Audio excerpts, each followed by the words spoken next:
뉴스 속의 법률 이슈를 탈탈탈 다뤄보는 변호사들의 조찬 파티. 조찬 파티의 품격 있는 주인공 두 분, 정태원 변호사 나오셨고요. 안녕하십니까? 네, 안녕하십니까. 정태원 변호사입니다. 네, 또 구정모 변호사 함께 하십니다. 안녕하세요. 구정모 변호사입니다. 네, 목소리 너무 좋으신 구정모 변호사님. 감사합니다. 네. 떠오르는 태양입니다. 떠오르는 태양. 네, 네, 알겠습니다.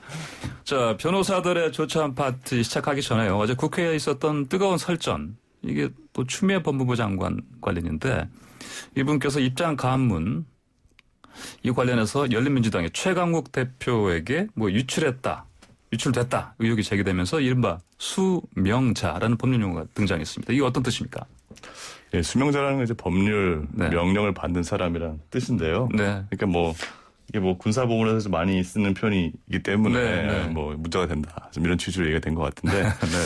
사실 정태원 변호사님 잘 아시겠지만 판례에 굉장히 많이 등장하는 표현입니다. 그래서 법률적으로 명을 받는 것들로 이제 판례에 등장하는 표현들이고 또 추미애 장관이 얘기했다시피 수명법관이라는 표현도 있는데 물론 이 수명법관이라는 표현에 대해서 재판부를 대표해서 하는 일이기 때문에 수명장은 다르다라는 지적도 있습니다만 제가 보기에는 그것도 결국은 재판장의 명을 받아서 한다라는 의미이기 때문에 같은 의미로 생각이 되고 그래서 군사법원에서만 쓰인 용어다라는 건 적절하지 않은 지적이라고 생각이 됩니다. 사실 이게 수명자라는 게 행정법상 용어거든요. 행정법에서 이제 그 하명이란 말이 있습니다. 행정행위일 때 하명이라는 건 예를 들어서 뭘 해라 하지 마라.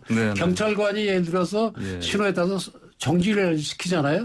그게 이제 정지 명령인 거죠. 그러면 일반 국민은 그 명에 따라야 된다. 그래서 수명자란 얘기죠. 그러니까 이 용어 자체가 굉장히 전근대적이고 권위주의적이죠. 국가에서 명령을 하고 국민을 따라야 되고.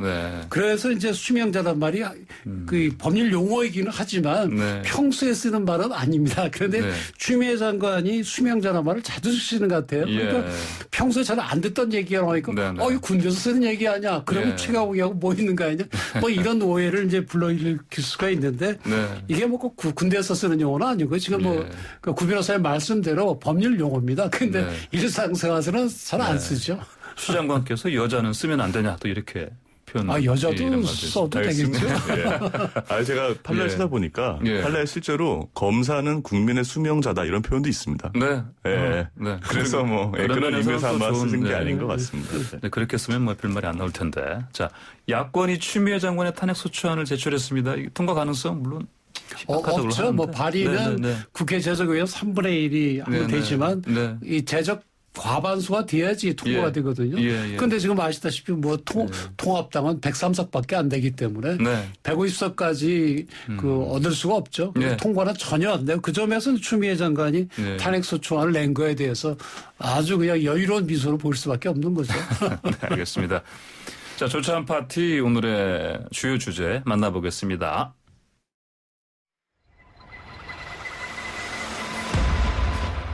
피해자의 의사에 반하는 피고소인의 신체적인 접촉이 지속되었습니다. 그리고 언어적, 성적 괴롭힘이 지속되었습니다. 피해자는 인사 이동 시기마다 부소 이동을 요청했습니다. 상사, 인사 담당자에게 고충을 호소했습니다. 이런 사실관계에 비추어 보면 우리 대법원의 최근 판례에 비추어 보더라도 해당 이 사건은 업무상 위력추행에 해당함이 명백하다고 볼 것입니다. 담당자들은 피해자에게 남은 30년 공무원 생활 편하게 하도록 해줄 테니 다시 비서로 와달라. 몰라서 그러는 것이다. 예뻐서 그랬겠지. 인사이동과 관련해서는 시장에게 직접 허락을 받아라. 이게 결국 피해자에게 돌아온 대답들이었습니다.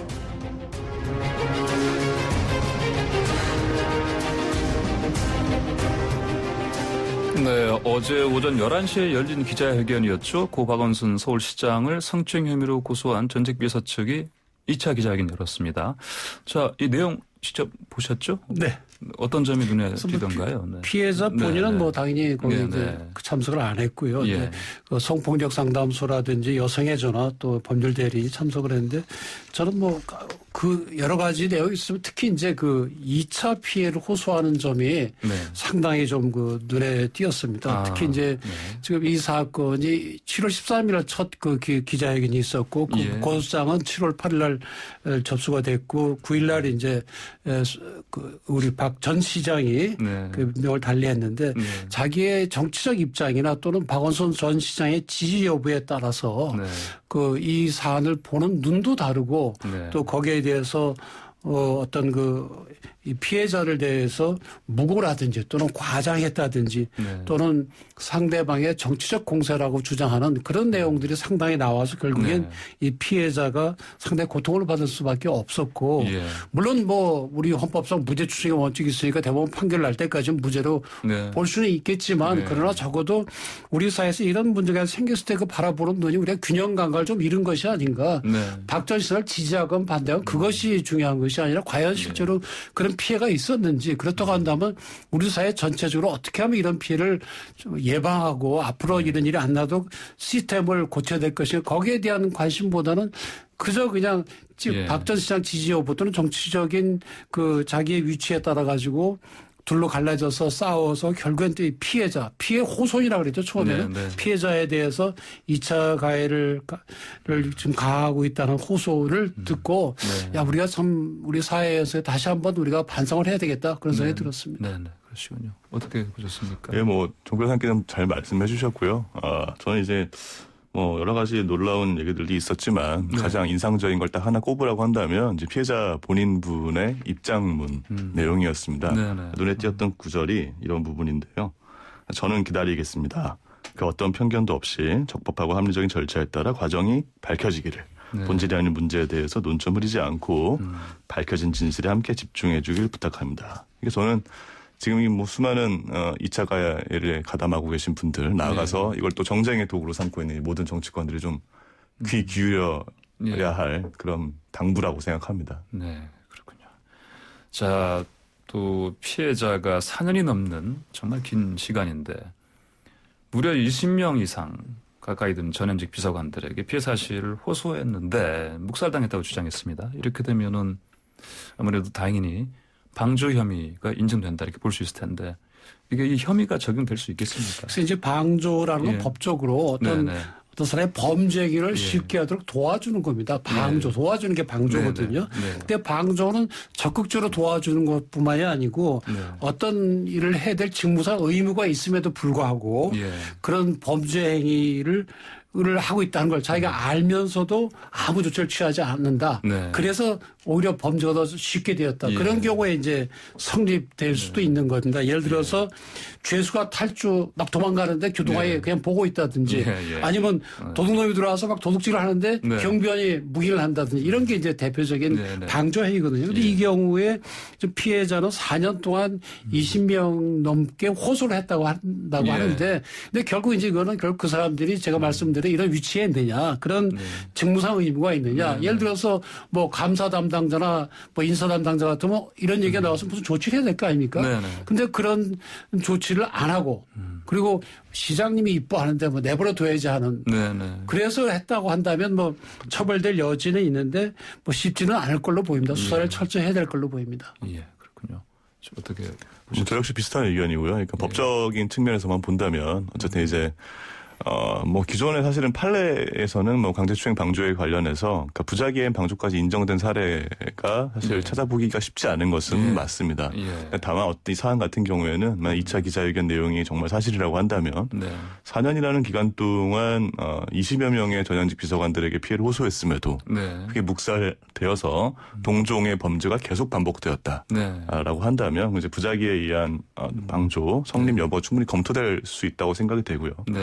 만약 이게 또 기소가 되고 만약 재판까지 이루어진다면 어떻게 보면 좀 새로 의미 있는 판결이 나올 만한 그런 사안이 될 수도 있겠다 생각이 됩니다. 또 피해자 측이 이 성추행 피해 사실을 이제 경찰 고소하기 전에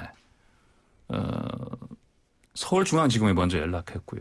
근데 이제 면담인데 이루어지지 않았다 이런 주장이 나왔습니다. 피고소인 박원순 시장이라는 점도 거기서 밝혀졌을 테거든요. 그렇습니다. 이분 그러니까 어떻게 보십니까? 피해자 이제 법률 대리인 그 김재름 변호사가 피해자를 면담하라고 7월 7일 날 네.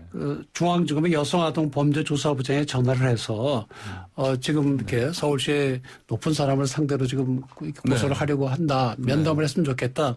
그랬더니 그 부장이 그럼 누구냐 밝혀라. 네, 네. 그래서 박 시장을 밝혔다는 거죠. 그래서 그 다음 날 7월 8일 날 3시에 만나기로 약속을 했다는 겁니다. 네. 근데 그날 저녁에 그 부장이 저녁에 개인 일정상 만나기 어렵다.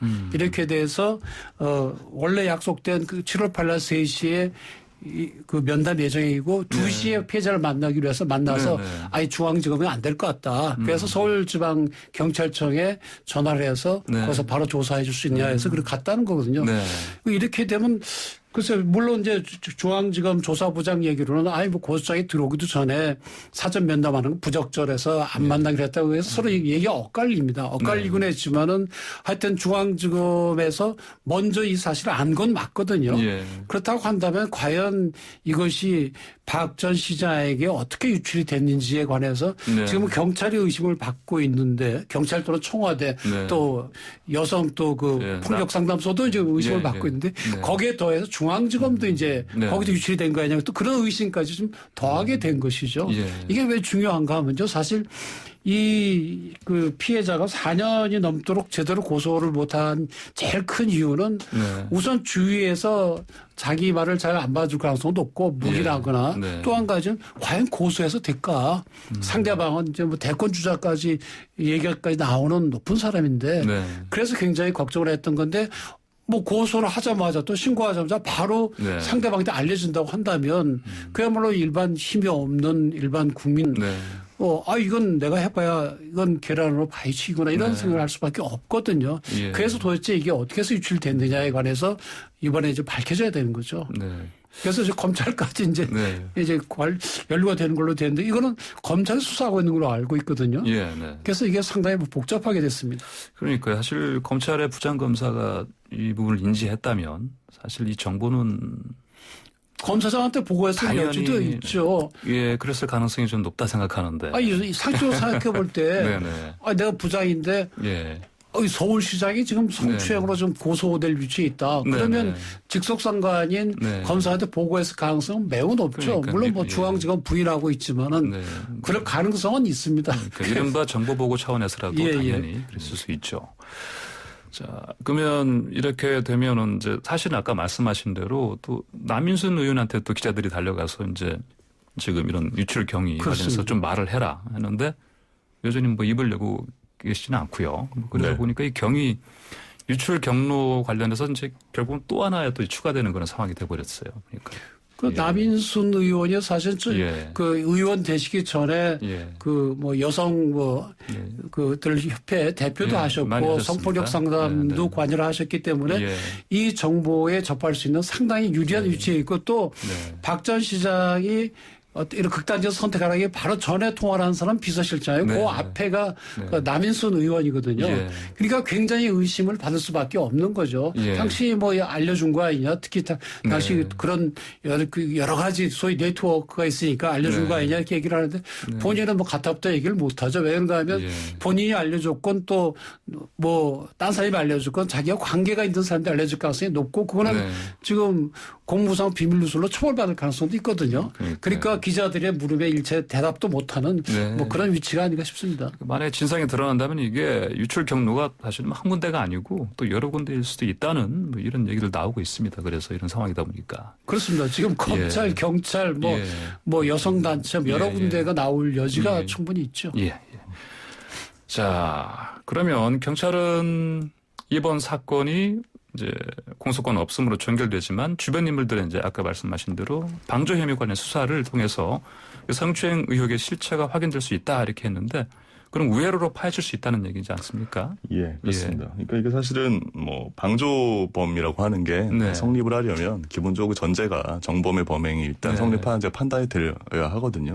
또 이제 법적인 측면에서도 방조범 같은 경우에는 정범의 고의와 방조의 고의가 둘 다 있어야지만 방조범이 성립한다고 보고 있습니다. 그래서 그 판단하려면 부득이 이제 정범에 대한 부분도 수사가 불가피할 것으로 보이고요. 근데 이제 문제는 뭐 공소권 없음으로 종결되게 되면 어쨌든 정범에 대한 수사 자체가 사실은 원활하게 진행되기는 어려운 상황일 수밖에 네. 없기 때문에 결과적으로 방조법에서 영향은 받을 수 있을 것으로 보입니다. 예. 이게 뭐 일종의 우회로로 가능하긴 하지만 또 우회로의 한계를 가지고 있는 것이라고 생각이 됩니다. 네, 어떻게 보십니까? 그러니까 지금 구 변호사님 말씀대로 예. 이 방조가 수사하기가 참 어렵습니다. 그러나 이번 기회에 특히 이제 이런 직장 내 성희롱이나 성폭력에 관해서는 사회적 경각심을 좀 다시 주고 또 우리 시스템 정비를 위해서도 철저히 조사하는 게 필요하고 예. 법리적으로 가능하다면 책임 있는 사람을 처벌을 해야 됩니다. 그래야 주위 사람들이 보고 우리 조직의 장 또 높은 사람이 어떤 나쁜 짓을 하고 있는데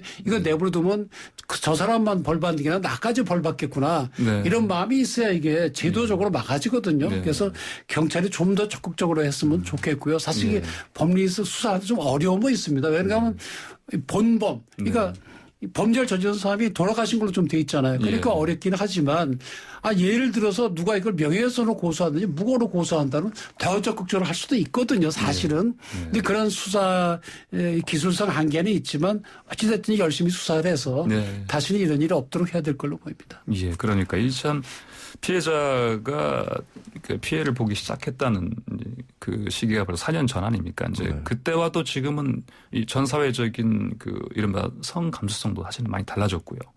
그에 따라서 또 이번 사건을 대하는 일반 국민들의 어떤 뭐 정서도 그렇고 많이 달라지지 않았습니까? 이전보다. 그래서 여러 가지 감안했을 때 말씀하신 대로 수사를 적극적으로 더 해서 또 아까 말씀하신 대로 나중에는 의미 있는 또 판결이 나올 수 있는 그런 상황이 되지 않을까. 네. 조심스럽게 또 전망을 해봅니다. 네, 또 관련해서 이게 사실은 법적인 측면에서 보자면 만약에 강제추행에 대한 방조가 정범에 대한 수사의 어떤 한계 때문에 어려움이 있다면 전 개인적으로 뭐 직무유기에 대한 수사도 좀 가능할 수 있지 않겠나 생각도 듭니다. 뭐 최근에 또 대법원이 이제 성폭력 성추행 신고에 대해서 묵살한 교장에 대해서 직무유기를 적용한 판례가 있습니다. 최근에 나왔습니다. 그래서 저는 이것도 이제 어떻게 보면 성추행 사실 자체가 사실이냐 아니냐 그 진위 여부를 떠나서 어떤 그런 신고가 왔을 때 신고를 일단 조사를 하고 적극적으로 대처를 하는 것 자체는 분명히 필요하거든요. 조사 결과 사실은 사실인지 아닌지 확인이 되어야 할 부분인데 일단 그런 절차에 착수하지 않았다는 것 자체는 어떻게 보면 주어진 직무를 제대로 이행하지 않은 것이어서 저는 그런 부분에 대한 수사로 전환을 할 수도 있지 않겠나라는 생각도 좀 듭니다. 그래서 말씀하면 지금 직무유기도 조사를 하고 있는 걸로 보인다. 언론에 계속 방조만 나오는데 오히려 직무유기가 더 입증하기가 더 수월할 수도 있습니다. 왜냐하면 여러 차례 호소를 했음에도 불구하고 묵살한 건 맞는 것 같거든요. 그럼 그거 자체로 이제 법령상 의무를 다하지 않았을 때 직무유기를 볼 수 있느냐 하냐. 그거는 이제 법리 판단의 문제지만 그쪽도 수사를 해야 될 걸로 보입니다. 저 서울시가 예전에 그 자체 조사단 구성 방침을 사실은 가지고 이렇게 밀어붙였다가 또 철회했습니다. 이 피해자 측이 국가인권위원회에 진정을 내면 인권위 조사에 협조하기로 했었고, 근데 인권위 조사는 그러면 어떻게 이루어지는지 좀 궁금합니다. 일단 인권위 조사가 이제 절차가 어떻게 진행이 되냐면 일단 진정을 내게 되면 이제 진정이 접수가 되죠. 이제 사건 조사가 진행이 되는데 이 사건 조사라고 하는 거는 이제 실제로 진정에 담겨진 내용들이 어떠한 경위로 이루어졌는지 조사가 이제 진행이 되겠죠. 근데 이제 문제는 뭐 이제 말 그대로 조사라는 게 수사는 아니기 때문에 강제 수사 권한은 없거든요. 그래서 실제로 지금 검찰도 그러니까 경찰도 수사에 대한 어떤 정범에 대한 부분에 대한 한계가 좀 있을 수 있는 상황인데 조사 절차 역시 마찬가지로 특히 또 강제 수사 권한이 없기 때문에 분명한 한계는 있을 수 있습니다. 근데 문제는 이제 성추행 사실 자체보다도 서울시에서 과연 행정기관에서 이런 어떤 신고가 여러 차례 있었음에도 불구하고 어떤 매뉴얼 이런 게 작동하지 않았다라는 점에 대해서는 충분히 조사가 좀 가능할 것으로 보이고요. 실제로 인권위 같은 경우에는 이런 행정기관에서 그런 이제 문제들이 있다라고 판단이 되면은 또 권고를 할 수 있게 되거든요. 이제 권고라는 게 이제 뭐 권고적 혈액이긴 하지만 적어도 행정기관들은 대부분 그런 권고를 다 따르는 것이 관례처럼 되어 있습니다. 그래서 저는 이번 기회에 이 조사가 잘 이루어지는 것이 굉장히 중요하다라고 생각을 합니다. 특히 이제 인권위는 이제 수사기관과 달리 수사기관이 수사하는 건 처벌하기 위해서 하는 거거든요. 그래서 수사를 해서 죄가 있는지 봐서 죄가 있으면 처벌하고 죄가 없으면 이제 그 불기소 처분하고 그러는 거죠. 근데 인권위는 인권 침해 여부를 조사하는 거거든요. 그러니까 사실은 범죄 처벌하고는 직접 관계가 없기 때문에 오히려 더 조사를 더 많이 할 수 있다는 그런 이점이 있죠. 그리고 인권위 조사도 뭐 수사기관처럼 뭐 불러서 뭐 물어보기도 네. 하고 뭐 네. 필요하면은 자료 제출도 요구하고 국가기관이라는 데 대해서 그래서 네. 강제 수사는 못하지만 네. 때에 따라서는 강제 수사 유사한 효과를 얻을 수는 있거든요. 네. 네. 그리고 또 인권위가 그야말로 여성 인권을 위해서 일한다고 한다면 뭔가 좀 사명감을 가지고 하면 지금 구 변호사님 말씀하신 대로 서울시의 조직적인 묵인이나 네. 그런 문제점도 지적해내고 또 때로는 수사기관에 고발도 할 수도 있습니다. 그 다음에 또 이 문제점에 대해서 이 시정하라고 권고도 할 수 있고 그래서 이제 인권위 조사를 상당히 기대를 하고 다음 주에 아마 인권위에다 진정을 하겠다고 지금 이렇게 되어 있는데 하여튼 그 수사기관도 그렇고 인권위도 그렇고 철저히 좀 해서 무슨 제도적인 변화가 좀 있어야 되지 않나 그런 생각이 듭니다. 인권위가 이제 발동되더라도 속도가 또 문제일 텐데요, 이게. 그러면 이제 수사기관이 또 수사하든 진행하고 이렇게 서로 어떤, 중간 결과물을 가지고 서로 어떤 뭐랄까 도움을 받을 수 있을 것 같은데. 이게 네네. 이게 사실 그래서 근데 말씀하신 것처럼 충분히 도움을 받을 수 있는 상황은 맞습니다. 근데 저는 이제 사실은 이제 수사기관이 집중해야 할 부분과 인권에 집중해야 할 부분이 좀 전 분명히 있다고 생각이 되고 그래서 오히려 이제 뭐 통상적인 사건처럼 일단 한쪽의 어떤 진행 경과를 지켜보고 뭔가 진행하기보다는 인권위는 아무래도 서울시에서 이러한 어떤 집단적인 어떤 조직적인 어떤 성추행 사실에 대한 어떤 묵인과 방조 이거에 대한 좀 행정기관으로서 어떤 문제점 혹은 개선 방향 이런 거에 대한 좀 집중을 더 해서 적극적인 행위를 해서 오히려 좀 수사가 잘 진행될 수 있도록 끌고 가는 면을 좀 보여줄 수도 있지 않겠나 생각을 합니다. 그 어제 나온 뉴스 가운데 보면은 그 피해자 측 김재련 변호사의 제보로 경찰이 박 시장의 휴대전화 비밀번호를 풀었다고 합니다. 자, 그러면 이제 박 시장의 사망 경위를 밝히는데 휴대전화가 도움이 될 것으로 보십니까? 상당히 도움이 되겠죠. 그게 이제 아마 그 극단적인 선택을 현장에서 발견된 공용 그 휴대폰인데 그 아이폰이라 그래요. 그래서 그거 비밀번호 알아내려면 몇 달이 걸릴 줄 알았는데 어떻게 이제 뭐 그 비밀번호를 푼 게 아니고 알려줘서 이제 어찌됐든지 간에 뭐 유족들도 동의해 풀게 된 모양인데 그 안에 뭐 여러 가지 내용들이 들어있을 가능성도 있죠. 특히 이제 텔레그램을 통해서 뭐 속옷 사진이라든지 좀 그 성적인 그런 문자도 보냈다고 하니까 그것이 이제 피해자의 휴대폰에만 있을 뿐만 아니라 박 전 시장의 휴대폰에 남아있을 가능성도 있거든요. 그리고 또 누구와 통화를 했는지도 나와 있을 가능성도 있고요. 그 점에서 이제 수사에 상당히 도움은 될 걸로 보이는데 그걸 또 실제로 이걸 재판에서 또 증거로 쓰려고 하면은 그냥 그렇게 해서는 안 되고 법원에도 압수영장을 별도로 받아야 됩니다. 그래서 그 휴대전화 압수영장이 기각이 됐는데 지금 말씀드린 그런 내용들을 이 법원에 제출해서 뭐 그것이 방조범으로 처벌하건 직무유기로 처벌을 하려면 그게 또 별도의 영장을 받아야 되기 때문에 경찰이 좀 법리 검토를 충분히 해야 될 걸로 보입니다. 네, 그렇군요. 자, 이제 좀 다른 주제로 넘어가겠습니다. 그 어렵게 개원한 이제 정치판 얘기인데요. 21대 국회에서도 이제 물론 박 전 시장 얘기긴 한데 이 관련한 의혹이 최대 논란으로 지금 다뤄지고 있거든요. 이 정치권은 이 정쟁이 아니라 어떤 면에서 역할을 좀 해야 된다고 보십니까? 추상적인 질문이라서. 이렇게 정략적으로 이용을 해서는 안 되죠. 민주당 입장에서는 우리 당의 유력한 대권 주자하고 또 천만 서울 시민을 이를 책임지고 있는 서울시장 자리를 이번 기회에 참 놓치는 거 아니냐, 통합당에 내주는 거 아니냐, 절대 양보할 수 없다, 뭐 이런 생각에서 이제 시작을 하고 통합당 측에서 절호의 찬스다. 이번 기회에 민주당의 그런 그 위선적인 모습을 우리가 널리 알리고 다시 그걸 차지하겠다. 이런 생각을 가지고 접근을 하게 되면 끝없는 싸움만 하게 되고 국민들 입장에서 피곤하기만 합니다. 그래서 근데 보십시오. 이 피해자가 우리 딸들이에요. 누구라도 이런 위치에 있을 수 있는 사람이거든요. 또 박원순 시장도 마찬가지. 그 사람이 무슨 태어날 때부터 악마도 아니고 서울시장으로 재직하다 보니 이런 일이 생겼거든요. 그렇다고 한다면 우리가 앞으로 시장도 수없이 우리가 계속 뽑아야 되고 그럼 또 이 비서관 공무원도 수없이 또 우리 젊은이들이 지원을 하고 일할 거 아닙니까? 그럼 어떻게 하면 이것을 다시 일어나지 않도록 시스템하고 제도화하느냐 거기에 이제 집중을 해야 되는데 끝없이 이제 상대방에 대한 그냥 공격만 하다 보면 아무런 성과도 얻게 됩니다. 예. 그래서 너무 정략적으로 접근을 안 했으면 좋겠습니다. 네. 구변 사께서는 예, 제가 아까 말씀드렸던 것처럼 좀 피해자 본인 좀 당부를 정치권에 적극적으로 좀 들었으면 좋겠다. 그래서 그 말씀하신 대로 본질이 아닌 문제에 대해서 논점을 좀 흐리지 않고 밝혀진 진실에 정치권이 함께 집중해 주시길 좀 부탁드립니다. 네, 오늘 말씀 감사합니다. 조찬 파티인데 뭐 마시는 건 못 드리고. 예, 자 그러면 여기서 마치겠습니다. 감사합니다. 예, 고맙습니다. 감사합니다. 네, 변호사들의 조찬 파티 지금까지 정태현 변호사, 구정모 변호사였습니다.